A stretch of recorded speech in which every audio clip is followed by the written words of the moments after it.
Hey folks, welcome to the third episode of Xobin Talks. Uh, I can't believe that we are already in the new year. So the last 2 months in the previous two episodes, we discussed about remote recruitment and the challenges usually a 50 to 100 employee team faces when they work in the remote setup, and we actually saw several problems, which we also talked with experts to figure out the solutions for these problems. So when we were discussing internally a topic for this month, a thought came as to the challenges which 10,000 or 20,000 employee teams are actually facing, which is when we actually felt that there is actually a much more broader picture to the challenges we can actually see and find solutions for them. So we were keen on finding a senior HR leader who could help us with this and share some insights as to how they are tackling and some of these challenges in their company. So today I am very happy to introduce you guys to Sajjad Ahmed, also known as Jard. He's a man full of insights about HR and technology, mainly, and he's doing a lot of innovative things within his organization. And me and my team were very keen on bringing him on board and sharing his experience with all of you guys. And I'm sure you're going to enjoy this session. So Sajjad, welcome to the Xobin Talks. Right. So we are very happy to have you with us today. Thank you, Guru. Very happy to be a part of this talk as well. Thank you. Yes. So Sajid, so let's get started. Um, while we were reviewing your profile, we found that you had a lot of experience in technology, right? I think even in uh, Capgemini, if I'm not wrong, you had close to 8 years of experience solidly in technology. Usually it's very rare for technology people to kind of move to HR, right? They may want to move to product or management, but uh, because I'm asking you, because all of us at Zobin share that passion. We're all technology folks into HR. So my first question is, what really inspired you to move to HR? What made you bring that change within yourself? So if you could throw some light on that. Sure, definitely. I will tell you how my journey has been, and that's a good observation you have done. Yes, in fact, out of my 2 decades of experience, close to 18 years has been on the business side.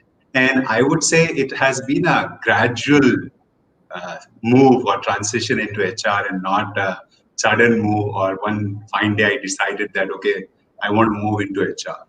And if I have to go in an incremental fashion, then I think three things come to my mind which are pretty evident, which actually allowed me or helped me in this transition into HR.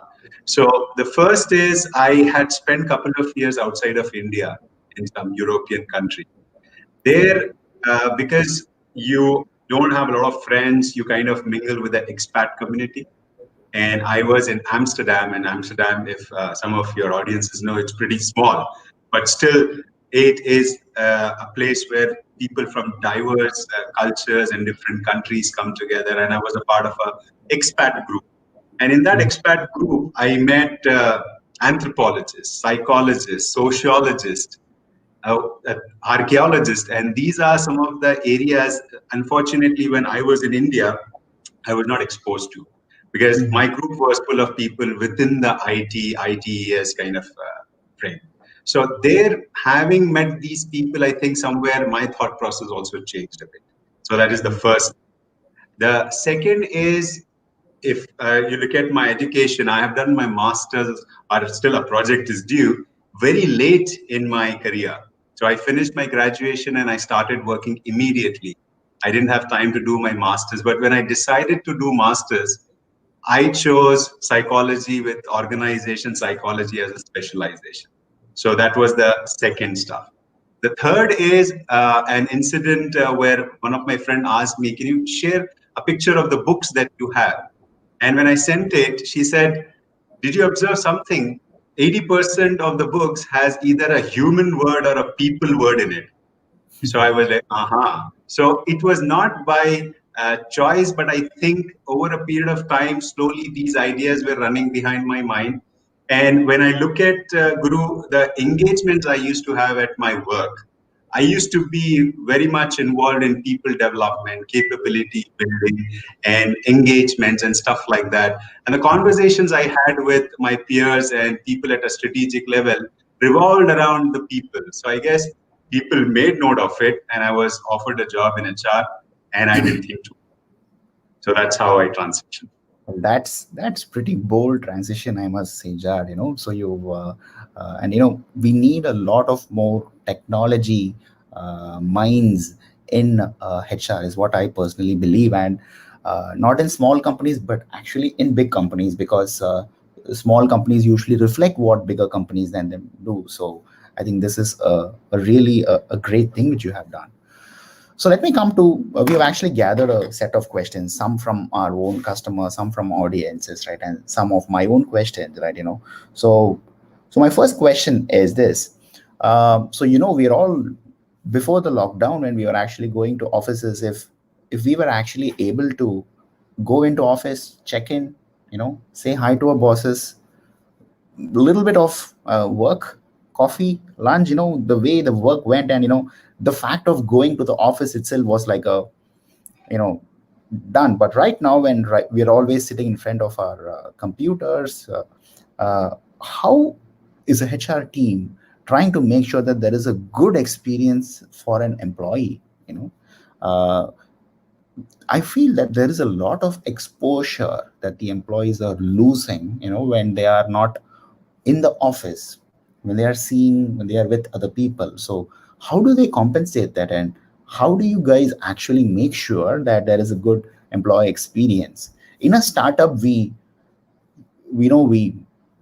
random catch ups, we do random Google Meet sessions, chill sessions, Slack games, but there is very limited thing we can do. But I only wonder what would actually happen in a bigger team. So could you help us understand how a good employee experience is maintained in a remote team?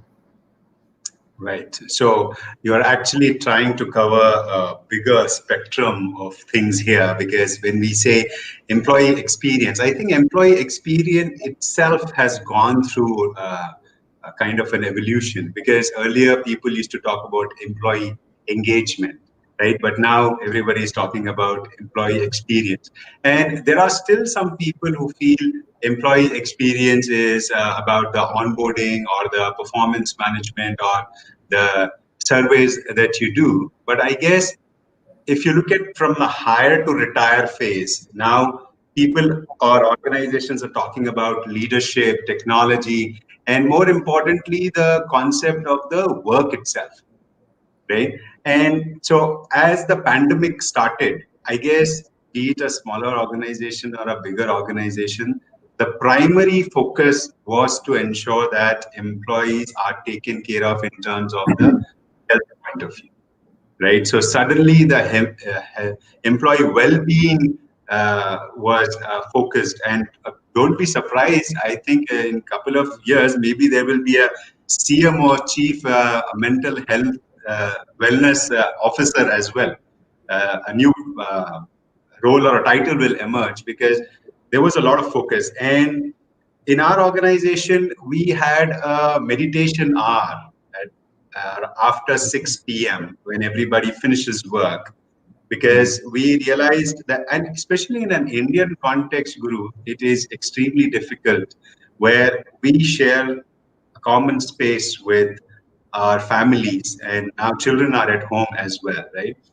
So Yeah. the focus of larger organization was, how are we going to transition these employees and give them the tools required so that they can work. For example, now I'll take an example of laptops. So all our laptops are video enabled. However, for certain grades, the video was not enabled. Like also have USB. For security reasons, you don't enable USB, right? Mhm. But camera was also not enabled for a lot of agents or consultants. But when this happened, we have to get onto calls.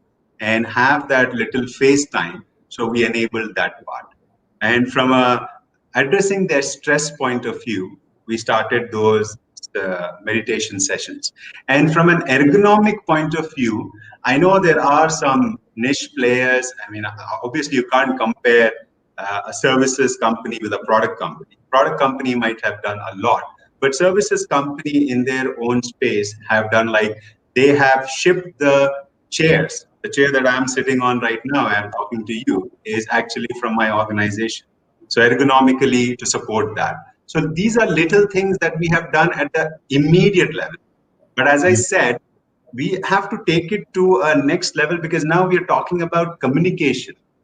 Because as you said, if we are in a pre-COVID time, people are coming to work, there is a camaraderie or there is a shared vision and they can work together.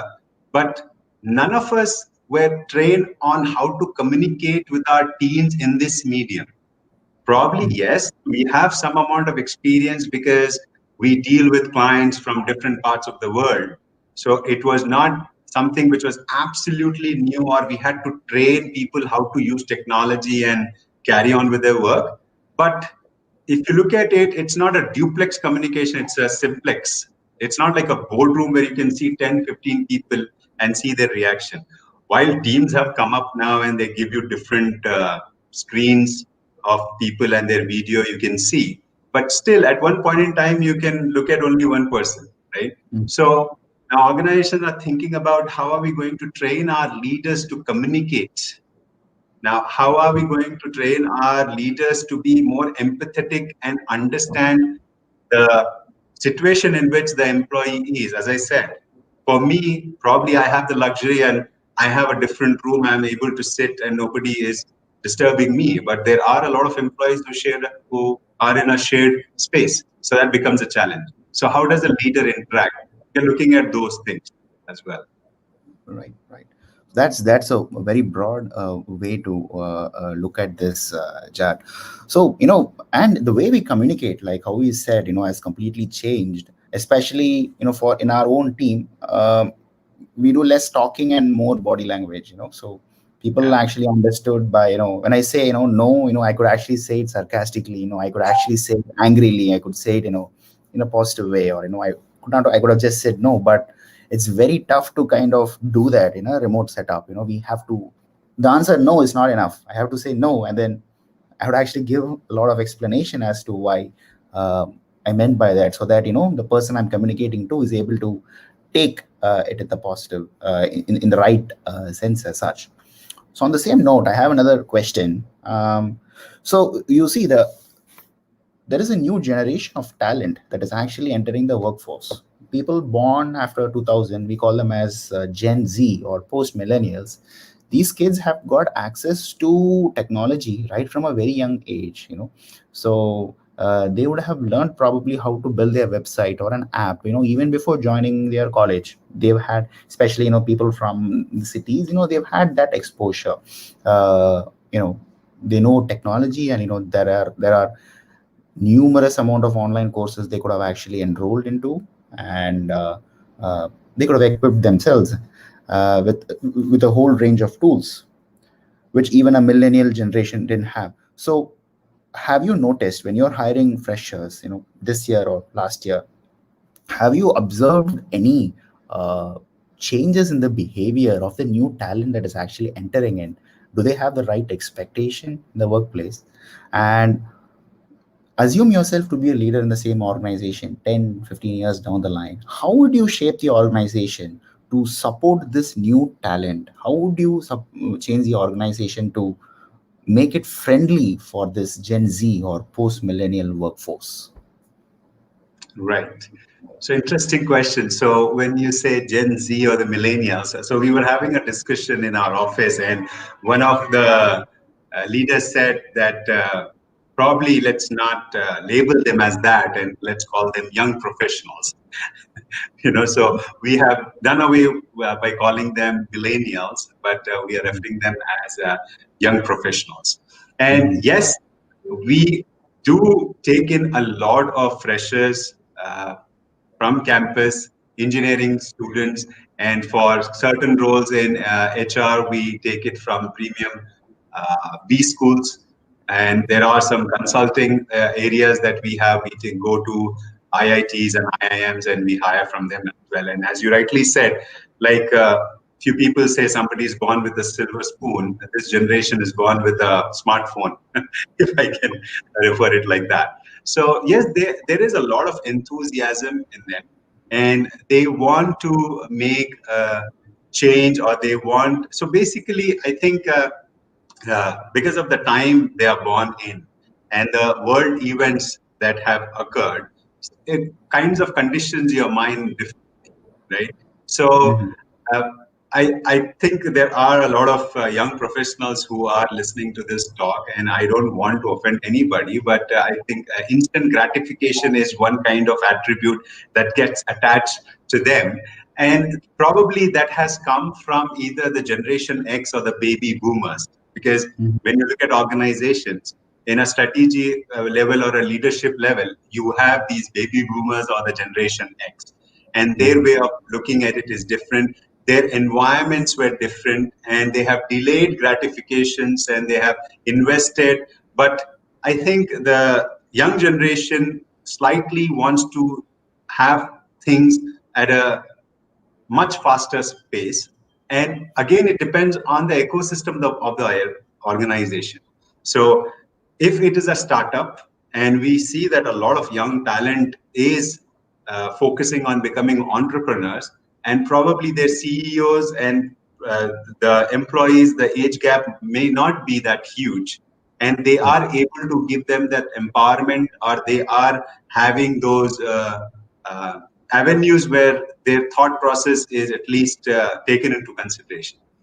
However, Mhm. in a larger organization, because you already have a system and a process established, then there are very few leaders who actually kind of open that gate and allow these young professionals to bring certain ideas to the table. And let me tell you, our organizations are also looking at having millennial officers, like how I said, mental health well-being officers, like that, a millennial officer as well, where they can connect with these young professionals and make them feel that their views are heard and whatever.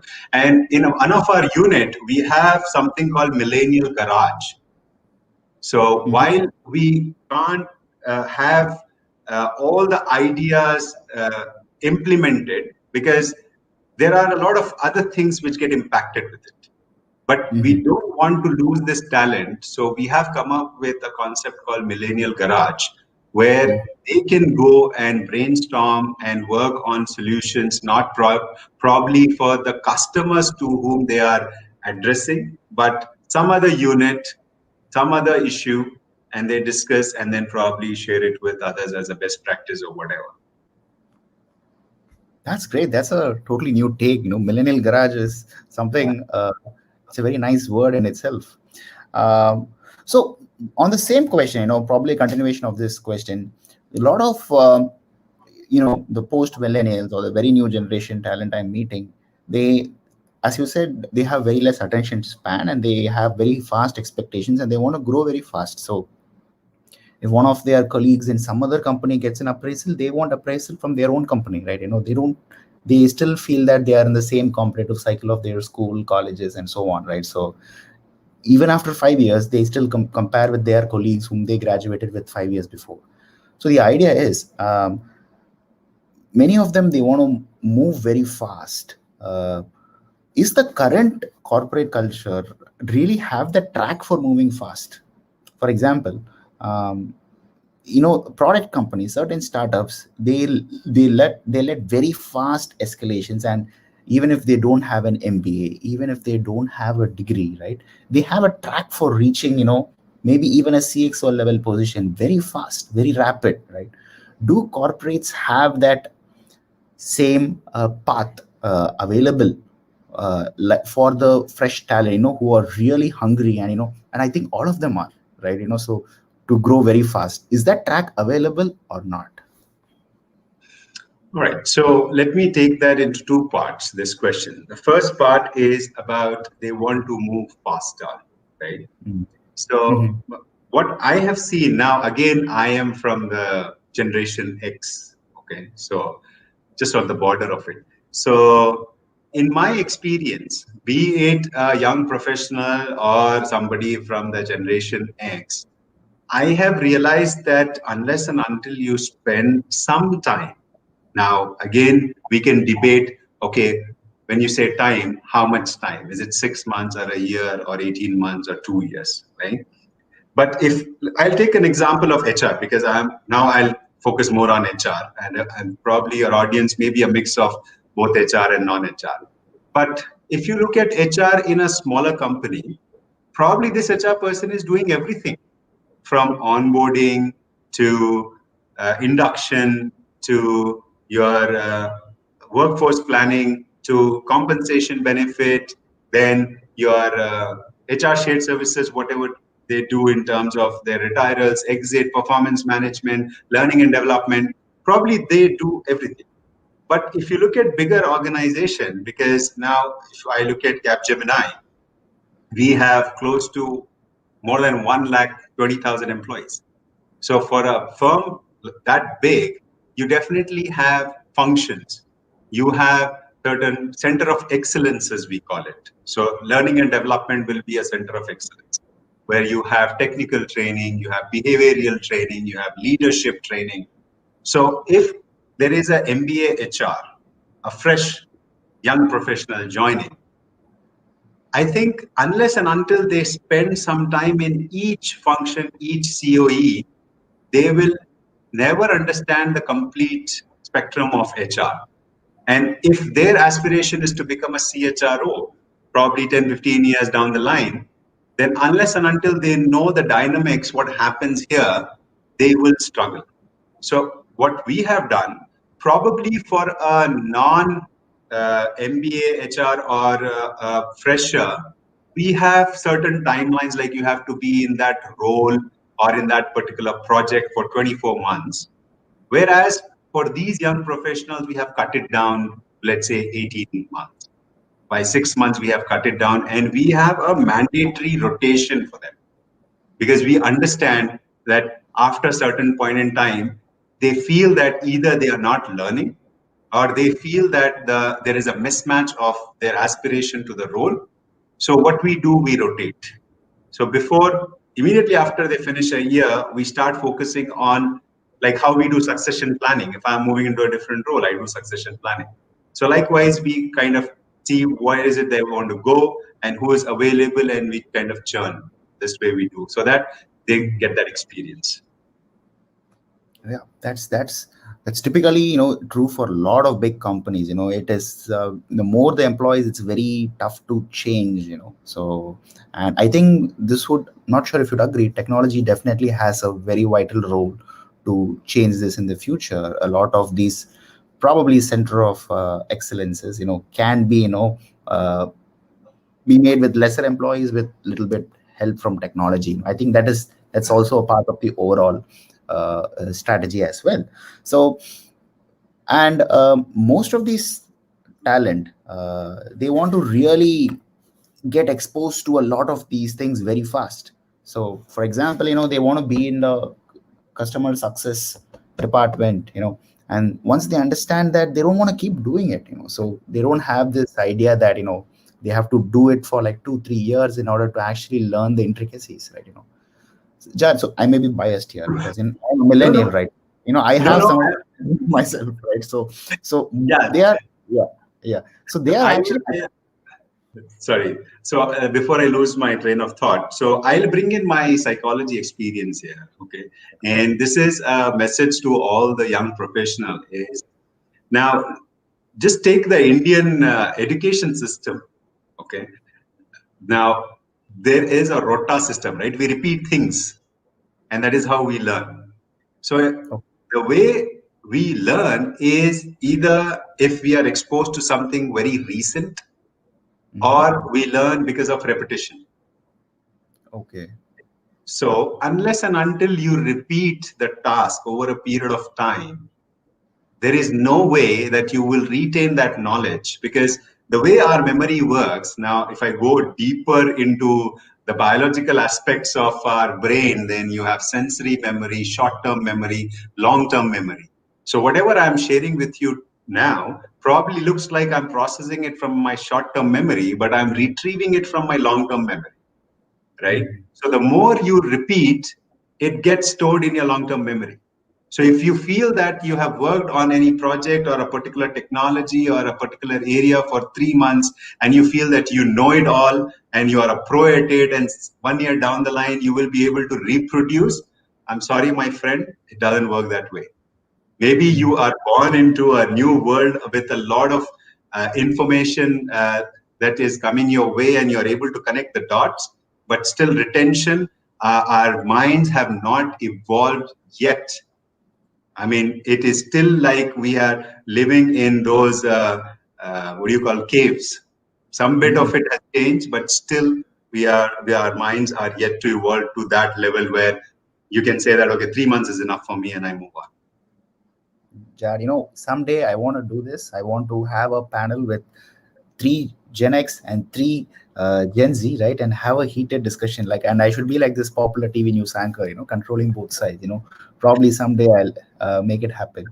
But in the meanwhile, we've got a questions from some of our audience here. Let me just try and share it across. The question goes like this: how do you see reskilling change in the next few years? How was upskilling happened before, and how do you see it changing in the future? Right, I think before and after, we can probably see keep it as the lockdown, right? Before lockdown, how was reskilling and upskilling happen, and how do you think it's going to happen in future? Right. So pre-COVID, if I can use that.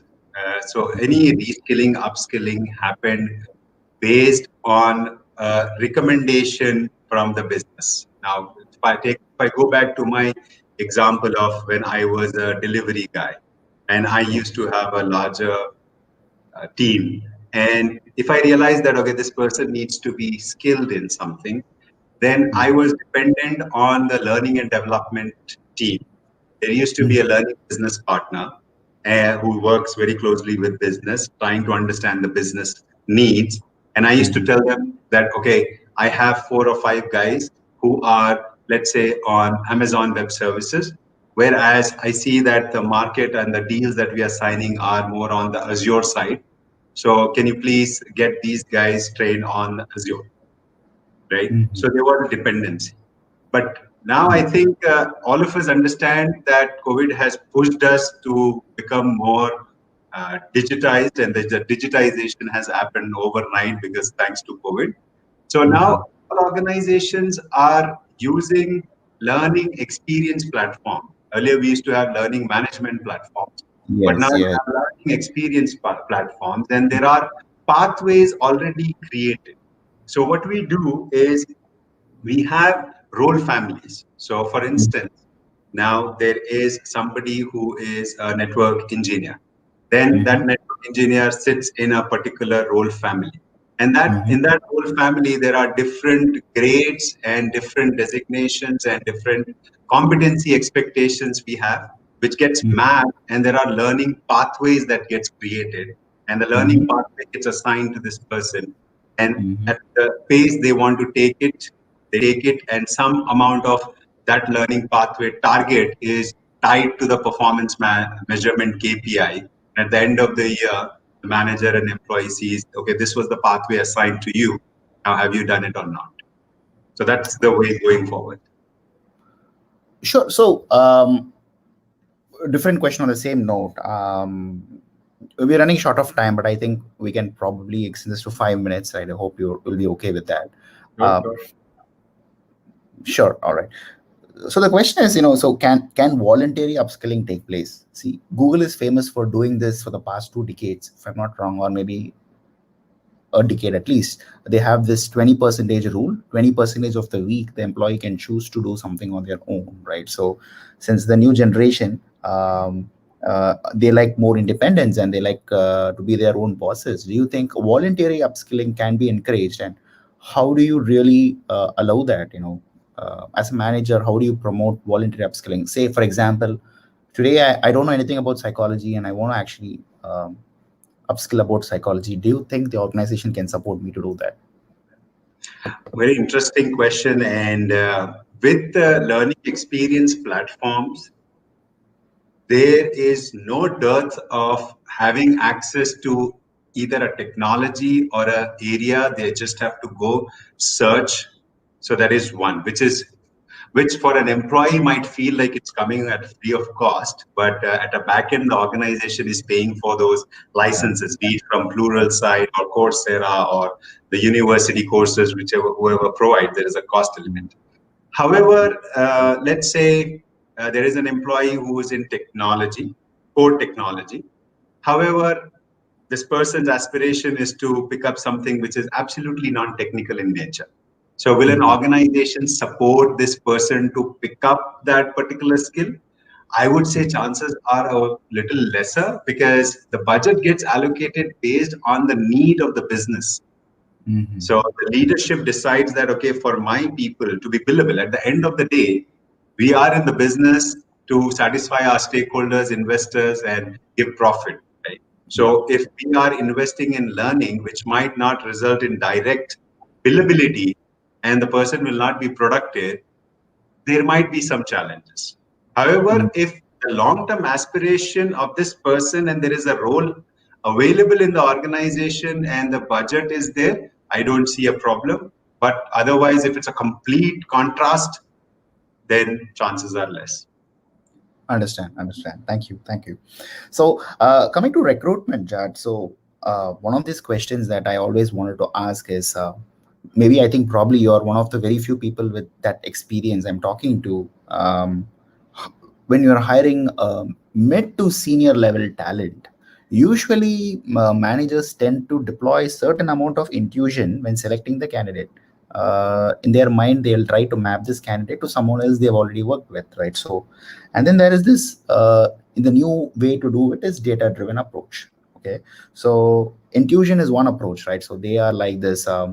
They'll see like, I can talk to a guy based on how he's talking. I can tell whether he's going to work in the company or not. How I'm saying is because I've got 20-25 years of experience working in this company, and I have the right intuition to tell it, right? So that's definitely a way to think about it. Is the second way to do it is by data driven approaches. So do you think, which do you have, do you want to take a side whether on this side, no, you want to rely on the intuition or data driven side? Do you want to take a side on this, or Okay, so it looks like you're putting me on a spot, but I will take take that question.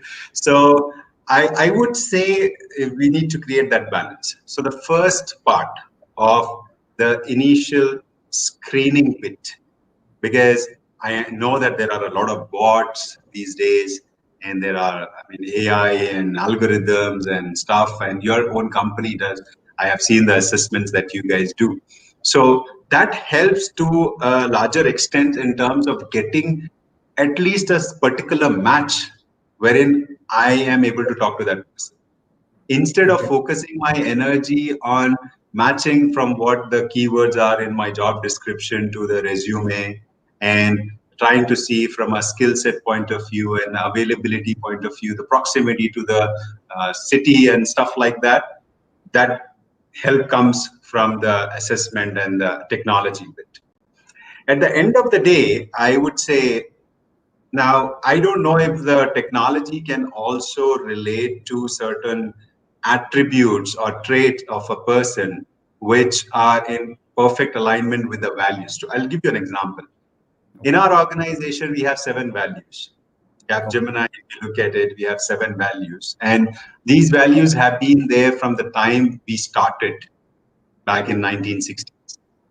And Mhm. those values have not changed Mhm. irrespective of the financial recession or technology advancement, whatever, but these values have not changed. And I don't think so. Our leadership is in a mood also to make that change. So Mhm. a leader, when they are interviewing, need to look and they will look for these values, whether this person has the similar values. Obviously, not 7 will match, but Mhm. some of them need to match, and then it will give them the confidence to go with that person. I get your point about the intuition part, and I Mhm. know that there are a lot of biases that First of all, I think all of us need to agree that there is bias and we are all biased. And I do some workshops on unconscious biases. And the first thing I ask is, do you think we are anywhere biased? And I get diverse responses: yes, no, maybe. So whoever says maybe or no, I kind of give them a very simple exercise. And immediately within 2 minutes, they all say that yes, we all have biases. I think that is the first point. So you are right. A lot of mid managers don't even understand how our unconscious biases work and how that translates in either rejecting uh, eligible candidate or onboarding somebody who is not a fit for that role. So now you need to tell me if the technology that you have can give that matching per se as well. Because I know in video interviews, there are some softwares which can read micro expression. Now you're talking to me, and if I'm lying about something, then the software can detect my micro expression and can give a score that this is not right information. If we have got to that level, then yes, I would say my 90% vote will be on that. But at this point in time, I would say 50-50. Oh, well, yes, that's. I like the way you turn the ball towards my side. But to answer your question, out of all fairness, the technology has not actually grown that far. Definitely, there are prototypes to deduct humans' facial expressions and try certain things. But see, most of these tools are actually marketing gimmicks. To get the Yeah. attention. But how long has a company used these tools? Have they used it for more than 7 8 months, right? I'd like to learn more about that tool, but it's not practical. There are understanding humans still cannot be done very well by an AI, especially human emotions are very very tough to track. So in that way, I'll actually agree with your answer. You very brilliantly put it. So, Jad, before I let you go, I'd like to ask one last question, right? For this session, you've answered all the other questions of mine very beautifully. So, here's my last question: what is your one advice that you have for a Indian fresher who's just out of college, probably who's going to graduate 2021, right? What is it advice you have for him or her who wants to join a corporate, right? And who wants to become a director or vice president in the next 5 to 10 years, right? What is the one advice you have for him or her? Very wonderful question. And I think perfect timing just before we wrap this up, because I always feel when I interact with a lot of youngsters, I mean, be it in our organization or outside, I love to interact and hear their ideas and what they want to do and what support they need. So I will kind of put it in simple terms. Don't focus too much on just one aspect of your career. So what I mean is, don't look at technology alone in isolation, because even when you are good at technology, you will still have to deal with people. So to give you an example, let's say you have a brilliant idea, you know the platform that it needs to be on, you know how you are going to work on it, but if you are unable to put across that idea and get the buy-in from the person who needs to invest or who needs to give you the go ahead, then unfortunately that will still remain with you. And the more you will get frustrated that, okay, this place does not recognize my talent and I'm wasting my time. And then you take a jump and you go somewhere else. So try and concentrate on those softer aspects of designing, listening. I mean, people don't pay attention to this because I don't know in the last 45, 40 minutes, how many of you were glued and were able to listen to each and every word, but practice that listening, because listening has different levels again. So I don't want to get into a soft skill session here and tell you about more about listening, but communication skill. Now, I'm not saying that you guys are bad at English, okay? Probably the millennials or the Generation Z or the young professionals come from wonderful schools, and probably people from Generation X did not have access to. But communication skill is also about the negotiation part, reading the body language and having those allies within the organization. How do you build relationship? So bottom line is concentrate on developing those softer skills as well and not just on the hard skills. Thank you so much, Jad. And I'd like to thank you on behalf of the entire Xobin team for agreeing to. You could have easily passed this offer, and I know, but thank you for actually spending your Saturday, which I feel is even more valuable for you. So it's actually our family time. Thank you for blocking your time and helping our audience understand more detailed aspects about employee experience and recruitment. Thank you so much. Thank you, Guru. Thanks for the opportunity. Thank you. Well, guys, so that's a great talk. We've learned a lot. So one thing I liked about what Jad said was differentiation between intuition and data-driven approach towards hiring. Zobin helps actually remove intuition completely and make it a make it a completely a data-driven approach, at least to candidates with 0 to 5 years of experience.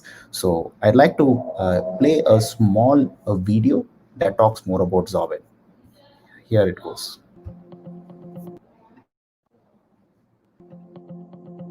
Hiring is a tough job. Screening hundreds of resumes and scheduling interview calls can drain your organization's resources, slowing down the hiring process.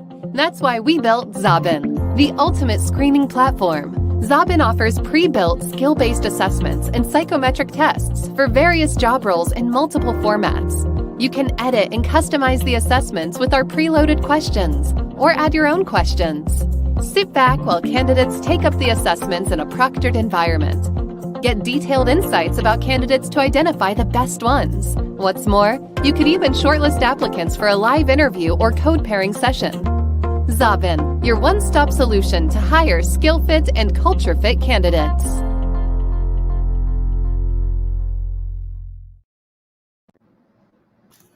Well, we should definitely sign up for a free trial of Zobin in case if you are still not.